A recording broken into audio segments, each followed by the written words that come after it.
ஞாயித்துக்கிழமை காலையில் 6:30 மணிக்கு கரெக்டாக நம்ம மயிலோன்னு ஆஜராயிருவார். டியூட்டி மாறிடுவாங்க. திங்கக்கிழமையிலேருந்து சனிக்கிழமை வரைக்கும் அவர் சேவைக்காரரு. ஞாயித்துக்கிழமை மட்டும் இவர் பார்த்துக்குவார். எல்லாத்தையும் எழுப்பி விட்டுட்டு அப்புறம் போய் அவங்க கடமையை செய்ய ஆரம்பிச்சிருவாங்க. அப்புறம் எப்பவும் போல் எங்கள் வீட்டுக்கார் வந்து ஞாயித்துக்கிழமை கொஞ்சம் எக்ஸ்ட்ராவாக டைம் எடுத்து நம்மளோட ஜீவராசிகளுக்கெல்லாம் கொஞ்சம் அவர்னால முடிஞ்சது பிஸ்கெட்டோ இல்லை வறுக்கியோ வாங்கி போடாமல் வரமாட்டார்.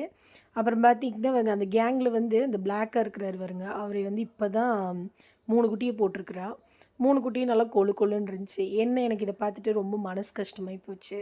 ரத்தத்தை பாலாக கொடுக்குது, உடம்புல கொஞ்சம் கூட தெம்பில்லை. மனுஷனோ மிருகமோ யாராக இருந்தாலும் வந்து தன்னோட குழந்தைங்களுக்காக எவ்வளோ கஷ்டப்படுறாங்கன்னு இந்த ஒரு பதிவு போதாதான்.